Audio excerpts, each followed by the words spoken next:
నమస్తే. ఇప్పుడు seventh sun sign Libra గురించి తెలుసుకుందాం.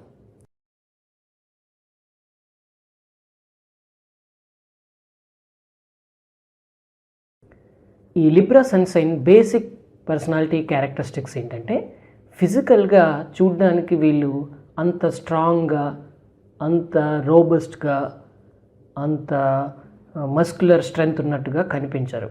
కాకపోతే వీళ్ళకి స్ట్రెయిన్ని, స్ట్రెస్ని, మెంటల్ పెయిన్ని బేర్ చేయగలిగే కెపాసిటీ, అది కూడా లాంగ్ టైం బేర్ చేయగలిగే కెపాసిటీ ఎక్కువగానే ఉంటుంది.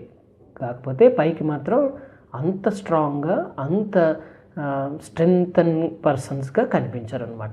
ఇది బేసిక్గా ఫిజికల్ క్యారెక్టరిస్టిక్స్కి వస్తాయి. ఇకపోతే basic personality traits of the sun sign ఏంటి అంటే, మేజర్గా వీళ్ళు ప్లెజర్ సీకింగ్ పీపుల్, అంటే ఎక్కువగా లైఫ్ని ఎంజాయ్ చేద్దామన్న ఇంటెన్షన్ తోటి ఉంటారనమాట. అట్ ద సేమ్ టైం కొంత లేజినెస్ అనేది కూడా వీళ్ళలో ఉంటుంది. హార్డ్ వర్క్ కంటే కూడా స్మార్ట్ వర్క్ ఎక్కువ చేస్తుంటారు. అట్ ద సేమ్ టైం ఇంకొక బేసిక్ మేజర్ పర్సనాలిటీ ట్రైట్ ఏంటంటే ఇండెసిసివ్నెస్. డెసిషన్ అన్నది తొందరగా తీసుకోలేరు. గోడ మీద పిల్లిలాగా ఇట అట అన్నట్టుగా ప్రతి విషయంలోనూ ఇలా ఉంటుంటారు. ఇది ఒక basic personality trait of the sun sign అనమాట. ఇండెసిసివ్నెస్ అనమాట. డెసిషన్ అంతా స్పీడ్గా తీసుకోలేరు. ఇకపోతే మనీని కొంచెం లావిష్గానే స్పెండ్ చేస్తారు. కొంత లైఫ్ని ఎంజాయ్ చేయాలనే టెండెన్సీ ఉంటుంది కాబట్టి కొంత ఆ టైప్ ఆఫ్ యాక్టివిటీస్లో ఇన్వాల్వ్ అయ్యే అవకాశం ఎక్కువగా ఉంటుంది. ఈ ఇండెసిసివ్నెస్ నేచర్ వల్ల వీళ్ళు అప్పుడప్పుడు ఇతరులతోటి డీల్ చేసే విషయాల్లో సడన్గా ప్లేట్ మార్చేసే అవకాశం ఉంటుందన్నమాట. అంత డిపెండబుల్ పర్సన్స్గా ఉండరు వీళ్ళు. అట్ ద సేమ్ టైం కొంత సెల్ఫ్ సెంటర్డ్గా ఉంటారు. అంటే సెల్ఫిష్నెస్ కూడా వీళ్ళకి ఉంటుంది. సో ఈ ఇండెసిసివ్నెస్ నేచర్ వల్ల ఈ సెల్ఫిష్నెస్, సెల్ఫ్ సెంటర్డ్ ఇవి ఎక్కువ ఉంటాయి. పైగా కొంత లేజినెస్ అన్నది కూడా వీళ్ళకు ఉంటుంది. అట్ ద సేమ్ టైం కొంచెం భయస్థులు కూడా అనమాట. అంటే వీళ్ళు బేసిక్గా ఏ ఆర్గ్యుమెంట్స్లోకి వెళ్ళడం కానీ, ఏ గొడవలోకి వెళ్ళడం కానీ చేయరు. అంటే భయం వల్లని కాదు, బట్ బేసిక్ నేచర్ ఏంటంటే వీళ్ళు సాఫ్ట్ నేచర్నే ఇష్టపడతారు. అందువల్ల వాళ్ళు జనరల్గా ఏదైనా గొడవలు ఉంటే సెటిల్ చేయడానికే చూస్తారు తప్ప కన్ఫ్రంట్ చేయడానికి, ఇతరులతో ఆర్గ్యుమెంట్ చేయడం కానీ, ఇతరుల్ని కన్ఫ్రంట్ చేయడం కానీ బేసిక్గా చేయరు. సో గొడవల్లోకి వెళ్ళరు. ఒక గొడవలో ఏదైనా ఉన్నా కూడా వాటి నుంచి దూరంగా వెళ్ళిపోవడానికి ట్రై చేస్తారు. ఆల్వేస్ సెటిల్మెంట్ చేయడానికి ట్రై చేస్తారు. కౌన్సిలింగ్ చేయడానికి ట్రై చేస్తారు. వీళ్ళకి ఉన్న ఇంకొక బేసిక్ మేజర్ పర్సనాలిటీ ట్రైట్ ఏంటంటే, వీళ్ళు జనాలు లేకపోతే ఆల్మోస్ట్ బతకలేరు అనమాట. వీళ్ళకి కంపల్సరీ చుట్టూ జనాలు ఉండాలి, జనాల్లో ఉండాలి. జనాలు కూడా వీళ్ళు ఉండడాన్ని ఇష్టపడతారు. సో వీళ్ళకి ఆ ప్లెజర్ సీకింగ్ అనేది ఉంటుంది. సో అది కూడా సోషల్ మొబిలిటీ ఎక్కువ ఉంటుంది, నెట్వర్కింగ్ ఎక్కువ ఉంటుంది, ఎక్కువ మందితోటి ఫ్రెండ్షిప్ చేస్తారు, ఎక్కువ నెట్వర్క్ని మెయింటైన్ చేస్తారు. ఇకపోతే వీళ్ళు కొంత రిలీజియస్గా కూడా ఉంటారు. రిలీజియస్ మ్యాటర్స్ అంటే ఇష్టం ఉంటుంది.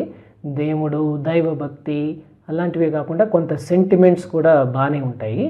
ఒక్కొక్కసారి కొన్ని సూపర్స్టిషియస్ అంటే మూఢనమ్మకాల టైప్లో కూడా కొన్ని సెంటిమెంట్స్ ఉండొచ్చు. So they are somewhat అని కాకుండా బాగానే రిలీజియస్ అని చెప్పొచ్చు అనమాట. సో బేసిక్గా వీళ్ళ పర్సనాలిటీ ట్రైట్స్ అన్నవి ఇవి. ఇకపోతే నెగిటివ్ ట్రైట్స్, బేసిక్ పర్సనాలిటీ నెగిటివ్ ట్రైట్స్ ఏంటంటే, అగైన్ ఇండెసిసివ్నెస్, నిర్ణయాలు తీసుకోలేకపోవడము, తేల్చుకోలేకపోవడము, సందిగ్ధ స్థితిలో ఉండడము, అట ఇట అని థింక్ చేయడం, ఇదే వీళ్ళ బేసిక్ నెగిటివ్ పర్సనాలిటీ ట్రైట్ అనమాట. సో ఈ ఇండెసిసివ్నెస్ నేచర్ వల్ల కొంత ప్లేట్ ఫిరాయించే అవకాశాలు కూడా ఉంటాయి. కాబట్టి ఎదుటి వాళ్ళు వీళ్ళ మీద డిపెండ్ అవ్వడానికి కొంచెం సంకోచిస్తూ ఉంటారు. అట్ ద సేమ్ టైం మనీని ఎక్కువగా ఖర్చు పెట్టడము, ఎక్కువ ప్లెజర్స్లో ఇన్వాల్వ్ అవ్వడము, కొంత లేజినెస్ అన్నది ఉండడము, తొందరగా ఏ పని చేయకపోవడము, హార్డ్ వర్క్ అన్నది అస్సలు ఇష్టపడకపోవడము, ఇవన్నీ కూడా కొంత నెగిటివ్ ట్రేట్స్ కింద చెప్పుకోవచ్చు మనం. ప్రొఫెషన్ విషయానికి వస్తే బేసిక్గా వీళ్ళు కూల్ మైండెడ్, సాఫ్ట్ నేచర్ అది కాబట్టి లైజన్ ఆఫీసర్స్గా బాగా పనికొస్తారు. కౌన్సిలర్స్గా కూడా బాగా రాణించగలుగుతారు. నెగోషియేషన్కి సంబంధించిన ఫీల్డ్స్లో కానీ, సెటిల్మెంట్ చేసే ఫీల్డ్స్లో కానీ, జడ్జెస్ కింద కానీ, లాయర్స్ కింద కానీ, అంటే వీళ్ళలో కొంత ఉంటుంది అన్నమాట, ఆ డిప్లొమసీ ఉంటుంది. అంటే ఆ డిప్లొమాటిక్ నేచర్ అన్నది వీళ్ళకి బై నేచర్ ఉంటుంది, చాలా డిప్లొమాటిక్గానే ఉంటారు. కాబట్టి లా అన్నది సూట్ అవుతుంది. ఈ బ్యాలెన్సింగ్ నేచర్ మెయింటైన్ చేయడానికి ట్రై చేస్తారు, అందువల్ల వీళ్ళకి జడ్జెస్ కూడా సూట్ అవుతుంది. నెక్స్ట్ కొంత ఆర్టిస్టిక్ స్కిల్స్ ఉంటాయి కాబట్టి మ్యూజిక్ కానీ, ఆర్ట్ కానీ అలాంటి వాటిల్లో కూడా కొంత రాణించగలుగుతారు అన్నమాట. ఏదైనా బిజినెస్లో కూడా బాగానే రాణించగలుగుతారు. చిన్న సైజ్ బిజినెస్లు బాగానే సూట్ అవుతాయి. నెక్స్ట్ ఇకపోతే వీళ్ళకి వైన్స్కి సంబంధించి, లిక్విడ్స్కి సంబంధించి, లిక్కర్కి సంబంధించి అలాంటి వాటికి సంబంధించిన బిజినెస్లు కూడా బాగానే సూట్ అవుతాయి. ఇక బాగా కమ్యూనికేషన్ మెయింటైన్ చేస్తారు. సోషల్ మొబిలిటీ ఎక్కువ ఉంటుంది, ఎక్స్ట్రావర్జెంట్ నేచర్ కాబట్టి ఫ్రెండ్షిప్ సర్కిల్ ఎక్కువ ఉంటుంది, సోషల్ నెట్వర్కింగ్ ఉంటుంది కాబట్టి కమ్యూనికేషన్కి సంబంధించిన ఏదైనా ఫీల్డ్లో రాణించగలుగుతారు. సైన్స్ రిలేటెడ్ ఫీల్డ్స్లో కూడా కొంతవరకు రాణించగలుగుతారు అన్నమాట. ఇవి కాకుండా రిలీజియస్కి సంబంధించిన ఏదైనా ఫీల్డ్లో కూడా వీళ్ళు కొంత బాగానే రాణించగలుగుతారు. అయితే వీళ్ళకి మేజర్గా లైఫ్లో రిలీజియస్కి సంబంధించిన కొంతమంది వ్యక్తుల ద్వారా బాగా అపోజిషన్ అన్నది ఎదురవ్వచ్చు. సో అది మాత్రం వీళ్ళకి కొంచెం ఇబ్బందికర సిచ్యువేషన్ ఫేస్ చేసే అవకాశం ఉంటుందన్నమాట. లేకపోతే వీళ్ళు హెచ్ఆర్ ప్రొఫెషనల్స్గా రాణిస్తారు, మ్యూజిక్ కంపోజర్స్. వీళ్ళకి బ్యూటీ అన్న, ప్లెజర్ అన్న ఇలాంటి ఇంట్రెస్ట్ ఉంటాయి కాబట్టి బ్యూటీషియన్ కోర్సెస్ చేసినా కూడా, బ్యూటీషియన్ రిలేటెడ్ ఫీల్డ్లో కూడా వీళ్ళకి సూటబిలిటీ ఉంటుంది. ఇకపోతే స్పీకర్స్గా, కౌన్సిలర్స్గా, నెక్స్ట్ పోతే ఫ్యాషన్ డిజైనర్స్గా లేదా గ్రాఫిక్ డిజైనర్స్గా, బ్యూటీషియన్ కోర్సెస్, హెయిర్ స్టైలిస్ట్, బ్యూటీకి సంబంధించిన కోర్సెస్ కూడా వీళ్ళకి సూటబిలిటీ ఉంటుందన్నమాట.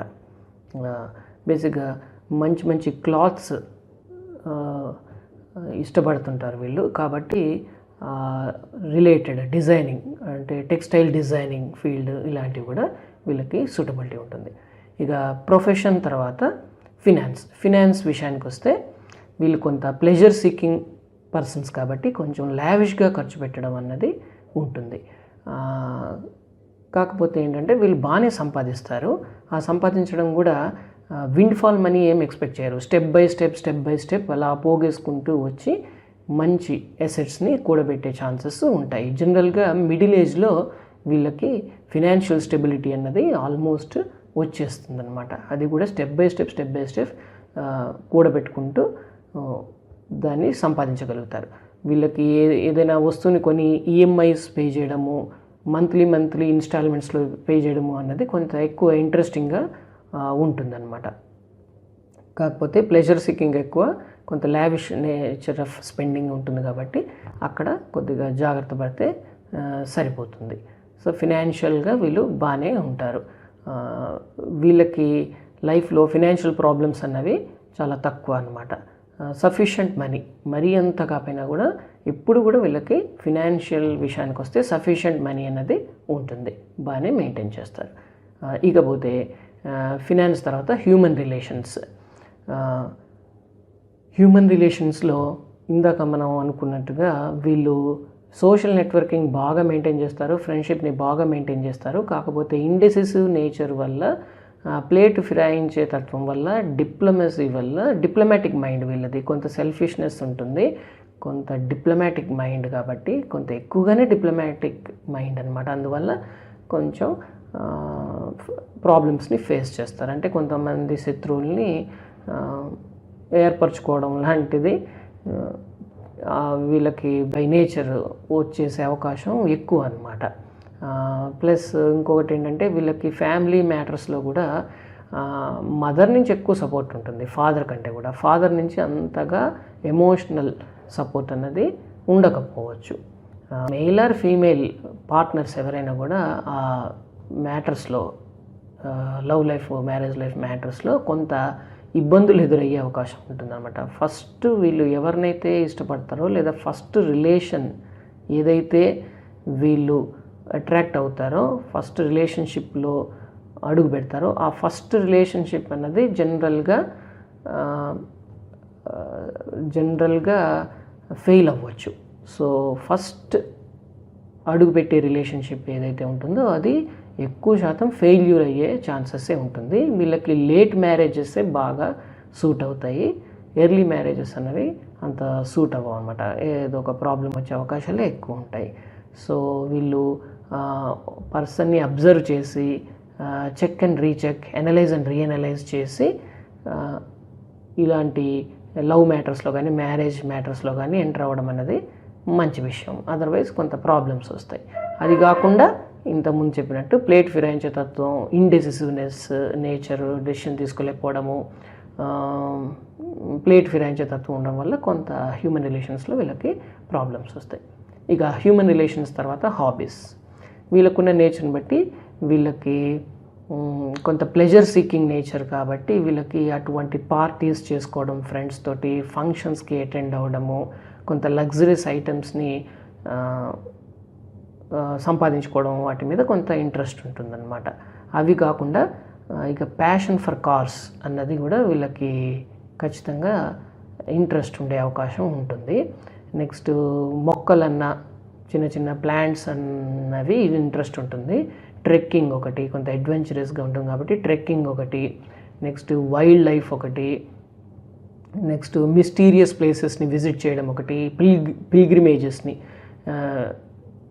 విజిట్ చేయడం ఒకటి, అంటే తీర్థయాత్రలకు వెళ్ళడము, కొంత రిలీజియస్ ప్లేసెస్కి వెళ్ళడము, కొంత మిస్టీరియస్ ప్లేసెస్కి వెళ్ళడము, at the same time wild లైఫ్కి అట్రాక్ట్ అవ్వడము, ఇలాంటివి కూడా వీళ్ళకి హాబీస్గా ఉండొచ్చు అనమాట. వాచింగ్ స్పోర్ట్స్ కూడా వీళ్ళు ఇష్టపడతారు. ఏదైనా ప్రోగ్రామ్స్కి యాంకర్స్గా, ప్రోగ్రామ్స్కి హోస్ట్గా ఉండడానికి కూడా వీళ్ళు ఇంట్రెస్ట్ చూపిస్తారు. ట్రావెలింగ్ బై నేచర్ ఇంట్రెస్ట్ ఉంటుంది కాబట్టి అవుట్డోర్ ట్రిప్స్ అనేవి బాగా లైక్ చేస్తారు. సైట్ సీయింగ్ లైక్ చేస్తారు. Next parties with friends, visiting places అనేది ఎనీహౌ వీళ్ళకి హాబీస్గా ఉండే అవకాశం ఉంటుంది. ఇకపోతే హెల్త్ విషయానికి వస్తే వీళ్ళకి స్టమక్కి సంబంధించిన, బవెల్స్కి సంబంధించిన, అంటే ఇంటెస్టైన్స్కి సంబంధించిన, స్టమక్కి సంబంధించిన ప్రాబ్లమ్స్ ఉండే అవకాశం ఉంటుంది. ఏమీ లేకపోయినా సరే వాళ్ళ హెల్త్ గురించి వాళ్ళే కొంత వర్రీ అవుతూ ఉంటారు. అటువంటి నేచర్ ఉంటుందండి. They worry about their health ఉంటుంటారు. ఇది కాకుండా ఈ స్టమక్ ప్రాబ్లమ్స్, కిడ్నీకి సంబంధించిన ప్రాబ్లమ్స్, స్పైన్కి సంబంధించిన ప్రాబ్లమ్స్, నెక్స్ట్ బ్లాడర్కి సంబంధించిన ప్రాబ్లమ్స్, ఇటువంటివి కొంత ఉండే అవకాశం ఉంటుందన్నమాట. మెంటల్గా మాత్రం వీళ్ళు స్ట్రాంగ్గానే ఉంటారు. కాకపోతే ఇండెసిసివ్ నేచర్ వల్ల ఎప్పుడు కూడా కొంత అటా ఇటా అని ప్రతి విషయం గురించి ఆలోచిస్తూ ఏ డెసిషన్ తీసుకోలేని మనస్తత్వాన్ని కలిగి ఉండడం వల్ల కొంత వీళ్ళకి హెజిటేషన్ ఉంటుంది. కంపల్సరీ హ్యూమన్ రిలేషన్స్లో కానీ వీళ్ళు డీల్ చేసే ఇష్యూస్లో కానీ హెజిటేషన్ అనేది ఉంటుంది. సో ఇది లిబ్రా సన్ సైన్ గురించి క్లుప్తంగా. ఇప్పుడు ఈ సన్ సైన్కి సంబంధించిన స్వాట్ అనాలిసిస్ రిపోర్ట్ని చూద్దాం.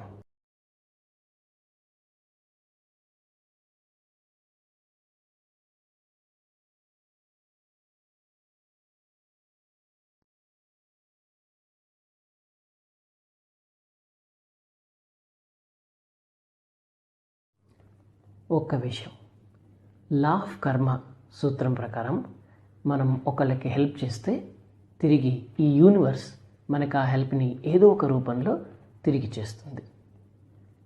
మన వీడియోస్ అన్నీ కూడా పర్సనాలిటీ డెవలప్మెంట్కి సంబంధించినవి, అంటే వ్యక్తిత్వ వికాసానికి సంబంధించినవి కదా. సో ఇటువంటి వీడియోస్ ఎవరికో ఒకరికి ఎప్పుడో ఒకప్పుడు ఎక్కడో అక్కడ ఉపయోగపడే అవకాశం ఉంది.